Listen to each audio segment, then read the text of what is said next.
மத்தேயு 13:15 இந்த ஜனங்கள் கண்களினால் காணாமலும் காதுகளினால் கேளாமலும் இருதயத்தினால் உணர்ந்து மனம் திரும்பாமலும் நான் அவர்களை ஆரோக்கியமாக்காமலும் இருக்கும்படியாக அவர்கள் இருதயம் கொழுத்திருக்கிறது. காதால் மந்தமாய் கேட்டு தங்கள் கண்களை மூடிக்கொண்டார்கள். அநேக தீர்க்கதரிசிகளும் நீதிமான்களும் நீங்கள் காண்கிறவைகளை காணவும் நீங்கள் கேட்கிறவைகளை கேட்கவும் விரும்பியும் காணாமலும் கேளாமலும் போனார்கள் என்று உங்களுக்கு சொல்கிறேன் அப்படின்னு சொல்லிட்டு இயேசு கிறிஸ்து சொல்கிறார். இந்த வசனத்தை பார்த்திங்கன்னா இது உங்களுக்காக இன்றைக்கி சொல்லப்படக்கூடிய ஒரு வசனம். நீங்கள் நினைப்பீங்க கெட்ட பழக்கம் அப்படிங்கிறது வந்து பார்த்திங்கன்னா புகைப்பிடிக்கிறது, குடிப்பழக்கம், அதுதான் கெட்ட பழக்கங்களில் இருக்கும். அதே மாதிரி நீங்கள் நல்லது செய்கிறீங்க அப்படின்னா சின்ன சின்ன ஹெல்ப் பண்ணுறீங்க, யாரோ ஒருத்தங்களுக்கு சின்ன ஹெல்ப் பண்ணுறீங்க அப்படிங்கும்போது உங்களுக்குள்ளே நீங்கள் ஒரு நீதிமான், நீங்கள் ரொம்ப நல்லவர் அப்படிங்கிற ஒரு எண்ணம் எப்போவுமே வரும் இல்லைங்களா? ஸோ கெட்ட பழக்கம் அப்படிங்கும்போது சில தவறான கெட்ட பழக்கங்கள், புகைப்பழக்கம், குடிப்பழக்கம் பண்ணுறது மட்டும்தான் கெட்ட பழக்கம்னு நீங்கள் நினைப்பீங்க.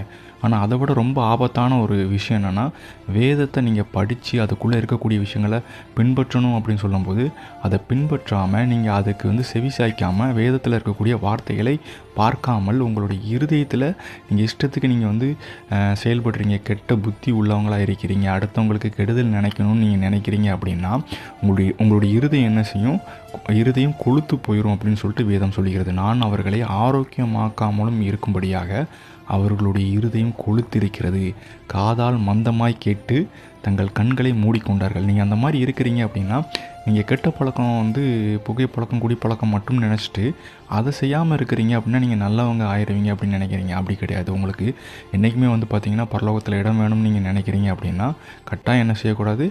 அடுத்தவங்களுக்கு கெடுதல் நினைக்கவோ கெட்ட புத்தி உள்ளவங்களாக இருக்காமல் நீங்கள் கர்த்தருக்கு பிரியமுள்ள ஒரு வாழ்க்கையை வாழணும். ஏன்னா இந்த வசனத்தை அநேக தீர்க்கதரிசிகளும் நீதிமான்களும் நீங்கள் கேட்கிறவைகளையும் காண்கிறவைகளையும் கேட்கவும் காணவும் விரும்பியும் கேளாமல் போனார்கள், பார்க்காமல் போனார்கள் அப்படின்னு சொல்லிட்டு வேதம் சொல்கிறேன். இந்த வார்த்தையெல்லாம் பார்க்கணுன்னு ஆசைப்பட்ட நிறைய நீதிமான்களும் தீர்க்கதரிசிகளும் அதை பார்க்கக்கூட முடியாத அளவுக்கு அவங்களுடைய வாழ்க்கையில் போயிருக்காங்க.